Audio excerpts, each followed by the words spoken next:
Hello good evening everybody, my name is Shivam Jagdish and welcome back to the channel.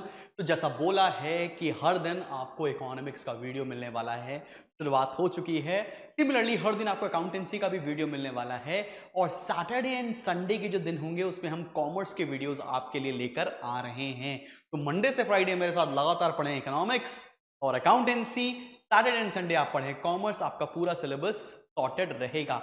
लेकिन वो बच्चे जो मेरे साथ लाइव पढ़ना चाहते हैं, बोर्ड्स के साथ एंट्रेंस की प्रिपरेशन करना चाहते हैं, फतेह 2023 कोर्स आपके लिए है।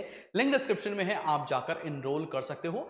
या आपको मेरे साथ तीनों सब्जेक्ट्स के बोर्ड्स की पढ़ाई करनी है तो Spartans is the course for you, link description में है, वहां पर भी जाके आप एनरोल कर सकते हैं। तो चलो boss, theory of consumer behaviour में पढ़ा रहा था, पार्ट 1 आप देख चुके हो। पार्ट 2 में आज हम लोग मेजॉरिटी चैप्टर खत्म कर देंगे, पूरी कोशिश करेंगे कि पूरा चैप्टर ही खत्म हो जाए। तो चलो, मैंने आपको कंज्यूमर्स इक्विलिब्रियम 1 कमोडिटी केस पढ़ा दिया था, आज बारी आती है कंज्यूमर्स इक्विलिब्रियम 2 कमोडिटी केस पढ़ाने की। 2 कमोडिटी केस को हम लोग law of equi marginal utility भी कहते हैं। तो चलो मेरे साथ हेडिंग डालो और लिखो law of equi marginal utility. Law of equi marginal utility, ठीक है ना। Law of equi marginal utility बोलो, या मैं इसको बोल सकता हूं double commodity case. Double commodity case, double commodity case का मतलब क्या है? यहां पर कंज्यूमर दो कमोडिटीज कंज्यूम कर रहा होगा।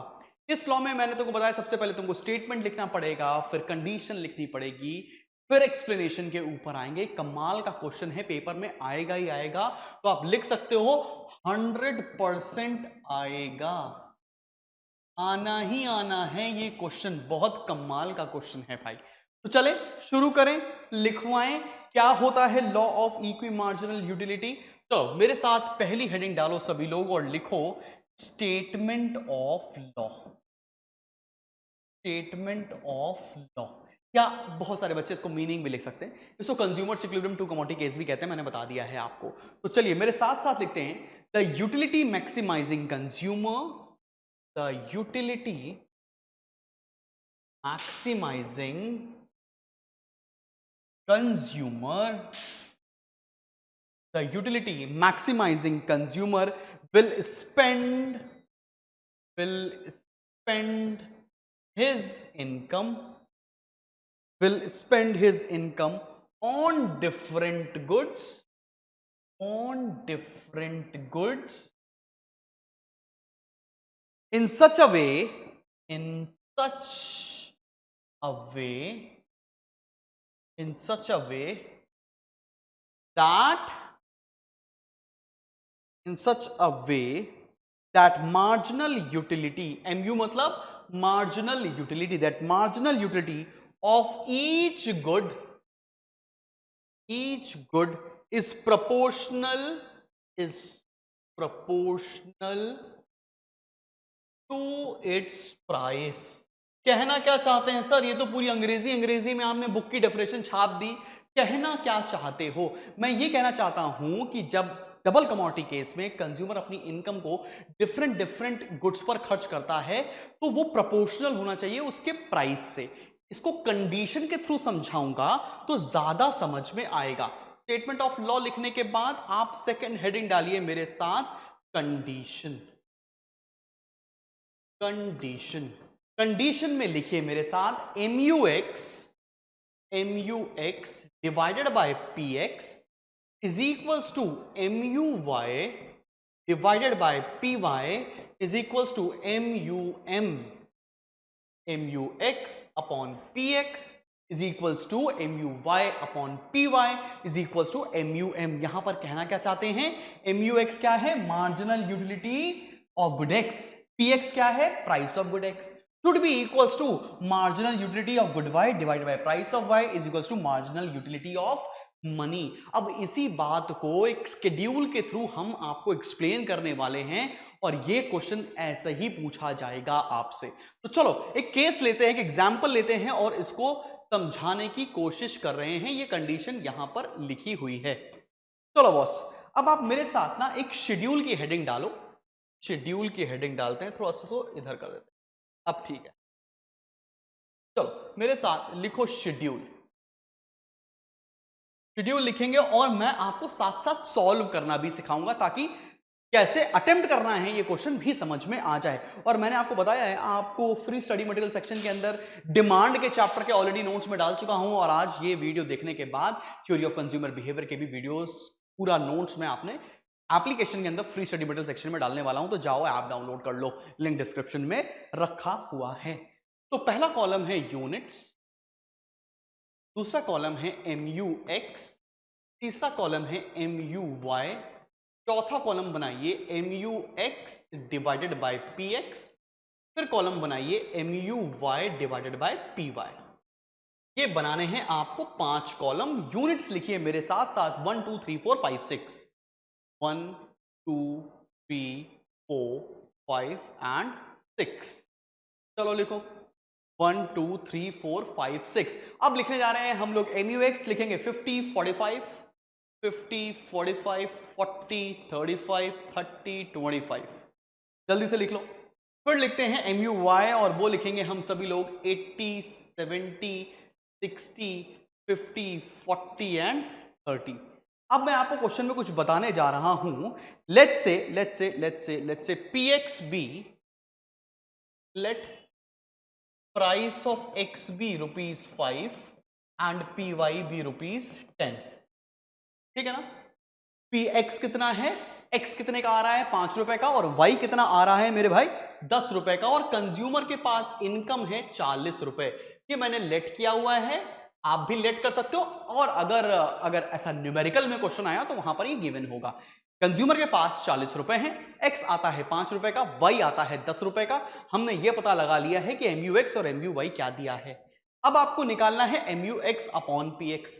PX 5 रुपए है, MUX दे रखा है, तो 50 divided by 5 is 10, 45 divided by 5 is 9, then 8 7 6 और 5। सबको निकालना आ गया है। ये कैसे निकाला हम लोगों ने?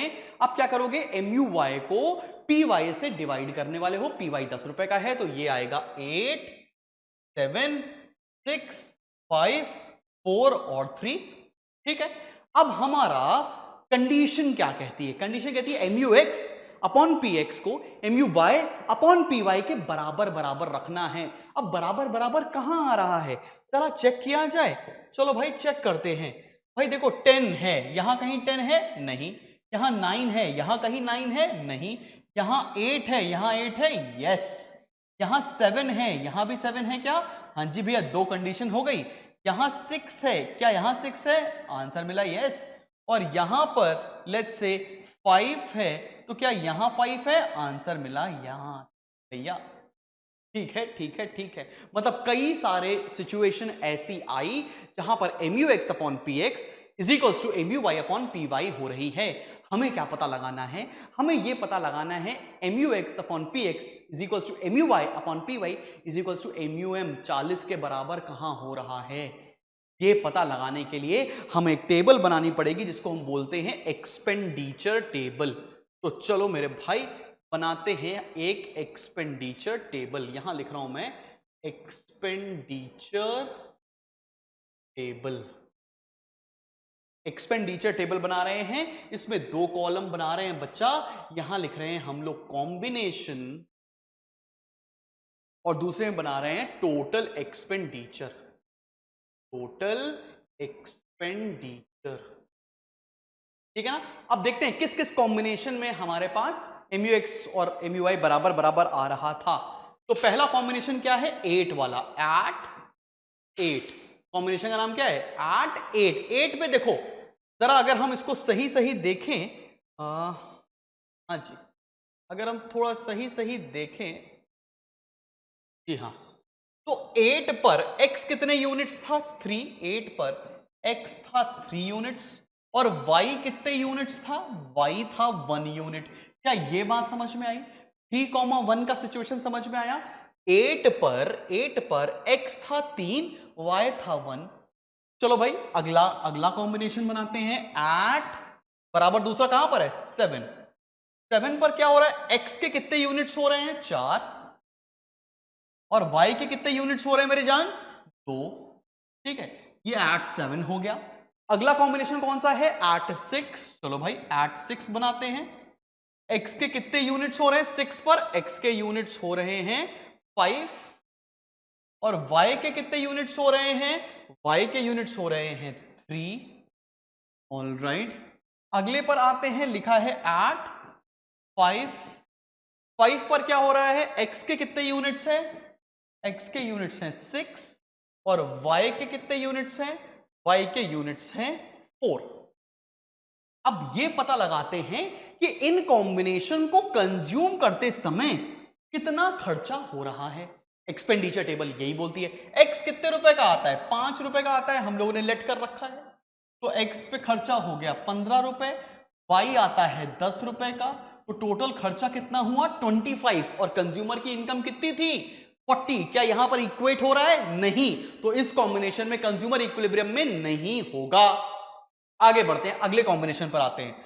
4 इंटू 5 कितना खर्चा हो गया? 20 और y कितने का है? 10 रुपए का, और यहां खर्चा कितना हो रहा है? 40। और क्या ये इनकम के बराबर है? यस, इसका मतलब कंज्यूमर इक्विलिब्रियम इस सिचुएशन पर है जब कंज्यूमर कंज्यूम करता है 4 unit of good x and 2 unit of good y। समझ में आ रही है बात? ये है मजेदार पॉइंट। ऐसा नहीं कि यहीं पर क्वेश्चन छोड़ दोगे, तुम पूरा कंप्लीट करके आओगे। आगे क्या कर रहे हो? 8 6 पर क्या हो रहा है? 5 इंटू 5, ये खर्चा हो गया 25, और यहां पर कितना हुआ? 3 इंटू 10 30। यहां पर क्या खर्चा हो रहा है? 55 का। अब मेरे पास तो 40 रुपए हैं और खर्चा इस कॉम्बिनेशन में हो रहा है 55 का, तो क्या ये फीजिबल है with the given sources of income? Answer मिला नहीं भाई, ये with the given sources feasible नहीं है। आगे बढ़ते हैं, एट 5 भी चेक कर लेते हैं। 6 into 5 that means 30, 4 into 10 that means 40, इस पे खर्चा होगा 70, और यहां पर भी कंज्यूमर इक्विलिब्रियम नहीं हो सकता है बिकॉज इस पॉइंट पर भी इनकम से ज्यादा खर्चा हो रहा है। तो this was all about consumers equilibrium, equi marginal utility या टू कमोडिटी केस। अब आपको करना क्या है, इसमें डायग्राम सिलेबस में नहीं है, डायग्राम नहीं बना के आना है। इसके बाद थर्ड हेडिंग डालनी है आपको, इसके बाद मतलब रादर फिफ्थ हेडिंग डालनी है आपको। हाँ, फिफ्थ हेडिंग डालनी है एक्सप्लेनेशन, और एक्सप्लेनेशन में जो भी आपने ये एक्सपेंडिचर टेबल के साथ स्टेप बाय स्टेप किया है वही आपको एक्सप्लेन करके आना है। लेकिन तुम ज्यादा जानना चाहते हो कि इसका आंसर कैसे लिखेंगे, तो मेरा एप्लीकेशन का लिंक डिस्क्रिप्शन में दे रखा है, डाउनलोड करो। कुछ पैसे नहीं देने, फ्री स्टडी मटेरियल सेक्शन में जाकर इस चैप्टर के पूरे नोट्स पड़े हुए हैं, जाकर देख डालो, मजा आ जाएगा आपको। ठीक है, ऑल सॉर्टेड टिल हियर? समझ में आ रही है ना बात? खैर, कैन वी गो अहेड? आगे बढ़ा जाए? चल भी, चलो बॉस, अब आगे बढ़ने जा रहे हैं हम लोग चैप्टर के नेक्स्ट पड़ाव के ऊपर। ये नेक्स्ट पड़ाव क्या है जाने मन, आओ देखते हैं। नेक्स्ट पड़ाव क्या है, आइए देखा जाए। नेक्स्ट पड़ाव है ordinal utility analysis.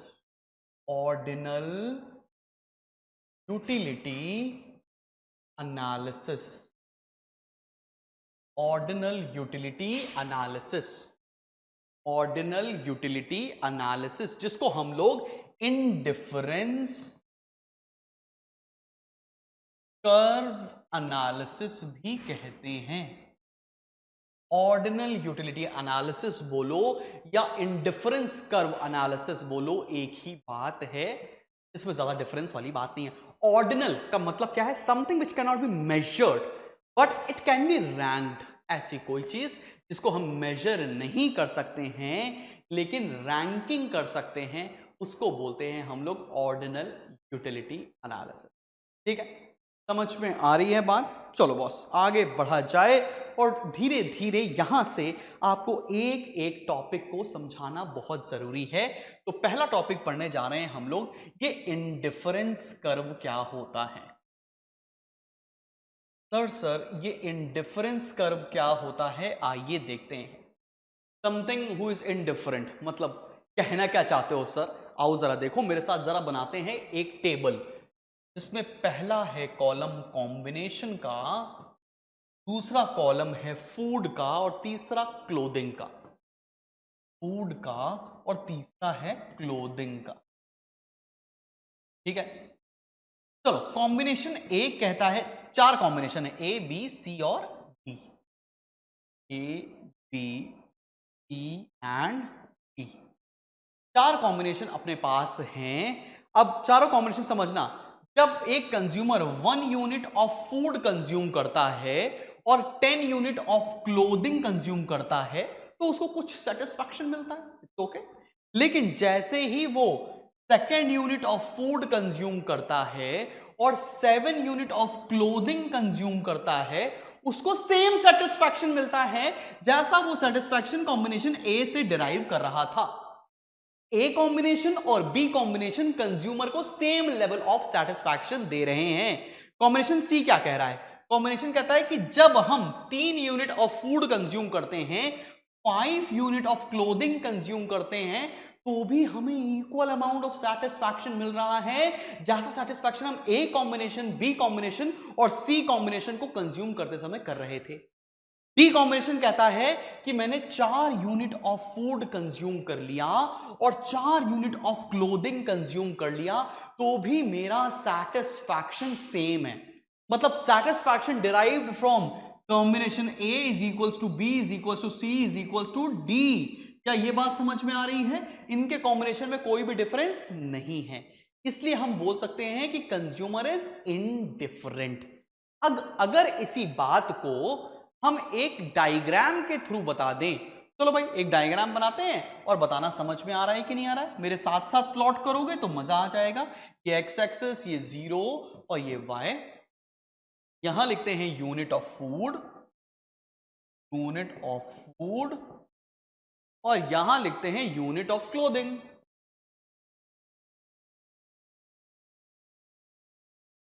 Unit of food और unit of clothing. Unit of food में लिखा 0 1 2 3 4, 0 1 2 3 4, ठीक है। और यहां पर कॉम्बिनेशन में हम क्या लिख ले रहे हैं? 4 5 7 10। चलो 4 5 7 10।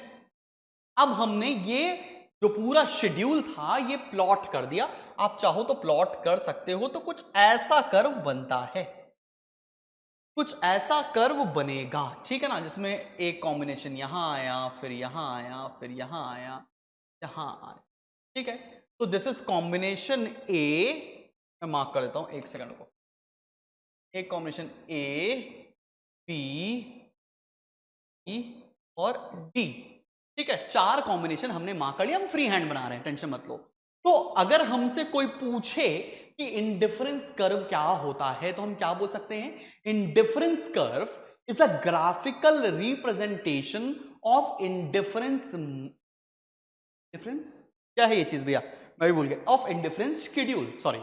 Indifference curve is a graphical representation of indifference schedule, ठीक है ना, समझ में आ रही बात। और इंडिफरेंस शेड्यूल क्या होता है? Indifference schedule is a combination of two goods which offers the consumer same level of satisfaction. Clear, समझ में आ रही है बात? थोड़ा सा फंबल हो गया। इंडिफरेंस कर्व क्या होता है? It is a graphical representation of indifference schedule.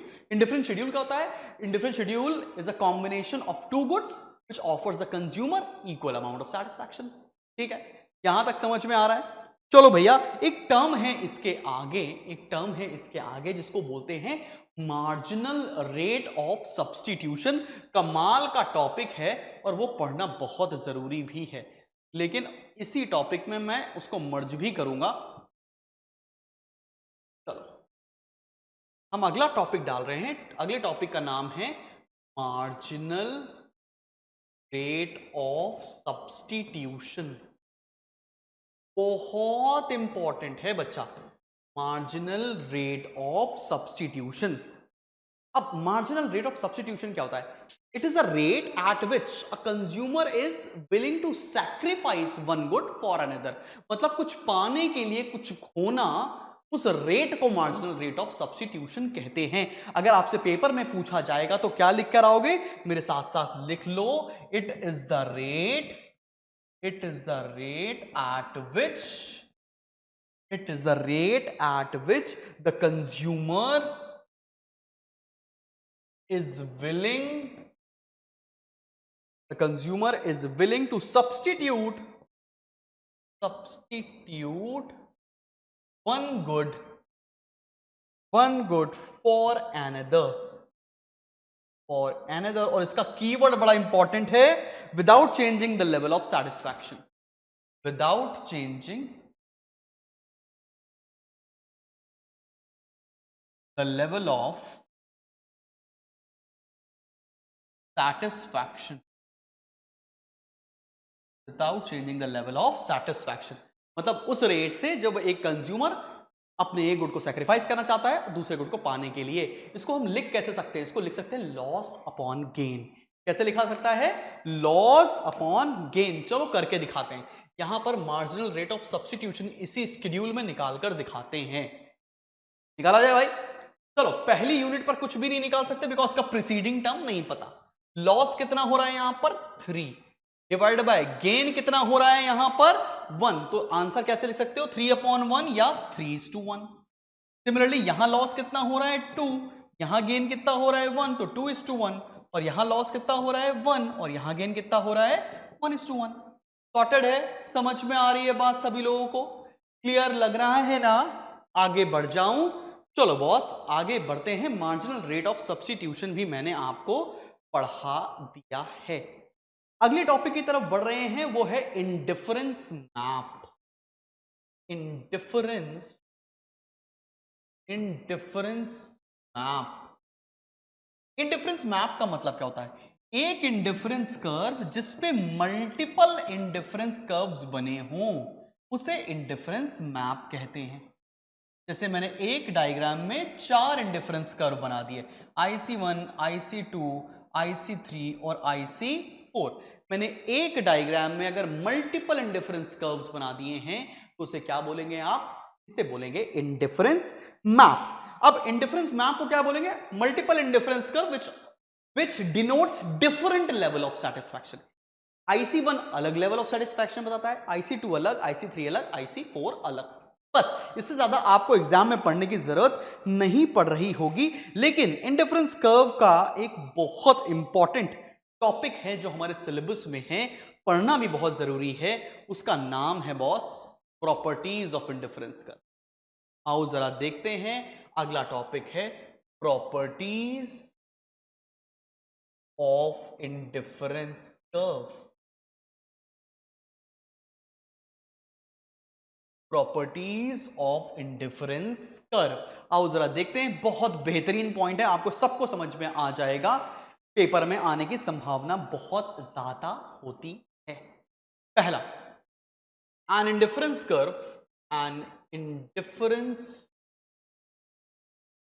Curve slopes downward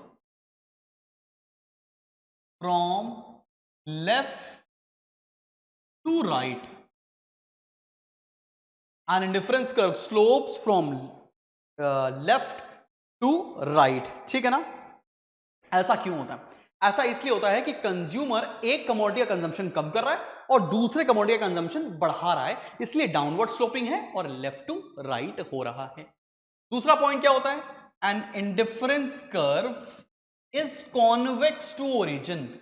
ये पेपर में तो रखा हुआ क्वेश्चन है, पूछा जाएगा why is an indifference curve convex to origin. तो आप इसका आंसर सिमिलरली लिख सकते हो बिकॉज ऑफ डिमिनिशिंग एमआरएस। का आंसर क्या होता है? Diminishing marginal rate of substitution की वजह से। डिमिनिशिंग आपने देखा ना, पहले 3:1 था, फिर 2:1 हुआ, फिर 1:1 हुआ। तो ये डिमिनिशिंग एमआरएस की वजह से कॉन्वेक्स टू ओरिजिन होता है। तो अगर इंक्रीजिंग एमआरएस हो जाएगा तो क्या हो जाएगा? Concave to origin. क्लियर है? समझ गए? कॉन्वेक्स क्यों होता है? Because of diminishing MRS. Third point पर आते हैं। Higher the indifference curve, higher the indifference curve, higher will be the satisfaction. Higher will be the satisfaction. इसका मतलब क्या हुआ बच्चा? अगर दो इंडिफरेंस कर्व बने हैं, एक इंडिफरेंस कर्व ये है और एक इंडिफरेंस कर्व ये है, मान लो ये IC1 है, ये IC2 है, तो IC1 और IC2 में IC1 ज्यादा लेवल ऑफ सेटिस्फैक्शन दे रहा होगा। जैसे मैं आपसे पूछूं, आपके पास 3 कार है, तब तुम सेटिस्फाइड हो, या 10 कार्स हैं तब तुम सेटिस्फाइड हो। बस ऑब्वियस सी बात है, तुम बोलोगे जब मेरे पास 10 गाड़ियां होंगी तब मैं ज्यादा सेटिस्फाइड होऊंगा। तो higher the indifference curve, higher will be the satisfaction, because consumer का एक नेचर होता है कि जितना ज्यादा कंज्यूम करो उतना ज्यादा सेटिस्फाइड रहते हैं। ठीक, आगे बढ़ते हैं और लास्ट पॉइंट पर आ रहे हैं हम लोग, two indifference curve, fourth point. हाँ जी भैया, two indifference curve will never intersect each other. Two indifference curve will never intersect each other, मतलब दो इंडिफरेंस कर्व कभी भी एक दूसरे को कट नहीं करेंगे। ऐसा क्यों? क्योंकि एक इंडिफरेंस कर्व एक अलग लेवल ऑफ सेटिस्फैक्शन बताता है, एक इंडिफरेंस कर्व एक अलग लेवल ऑफ सेटिस्फैक्शन बताता है। जब दोनों अलग अलग सेटिस्फैक्शन बताते हैं तो कैसे कंबाइन कर सकते हैं, कैसे कट कर सकते हैं? अगर कट करेंगे तो इक्वल नहीं हो जाएंगे। समझ में आई बात? आगे बढ़ लो, एक पॉइंट और लिख लेते हैं जो जनरली किताबों में नहीं दिया होता है, that is point number 5। IC will never touch X और Y एक्सिस। इंडिफरेंस करना कभी भी ऐसा नहीं हो सकता कि यहां भी टच करके ऐसे बना दें, ऐसे नहीं बना सकते। अगर यहां पर टच कर गया इसका मतलब यहां पर x का कंजम्पशन 0 हो गया, और यहां टच कर गया तो y का कंजम्पशन 0 हो गया। एक भी जगह अगर कंजम्पशन 0 हो जाएगा तो वहां पर हम सेटिस्फैक्शन डिराइव नहीं कर पाएंगे। सेटिस्फैक्शन डिराइव करने के लिए कंजम्पशन का होना जरूरी है। ठीक, समझ में आ गई बात? तो IC will never IC will never touch x और y एक्सिस। तो भाई आज की क्लास के लिए मैं बस इतना रखूंगा। अगली क्लास, क्योंकि अगला वीडियो काफी बड़ा हो जाएगा, तो सॉरी, मैंने थ्योरी ऑफ कंज्यूमर बिहेवियर को 3 पार्ट में क्लब कर दिया है, एक्सक्यूज मी। तो पहला पार्ट में देख चुके हो, दूसरा पार्ट आज आपने देख लिया। अब थर्ड पार्ट में इंडिफरेंस कर्व एनालिसिस से कंज्यूमर्स इक्विलिब्रियम डिटरमाइन करना है, बजट लाइन, बजट सेट पढ़ना है, तो काफी बड़ा वीडियो हो जाएगा, वो भी देख लो। 3 पार्ट में खत्म कर देते हैं, ऐसी क्या दिक्कत है? ठीक है, till then keep smiling and keep learning. लगे अच्छा तो अपने जूनियर्स और अपने क्लासमेट्स से जरूर शेयर करें। Till then bye bye.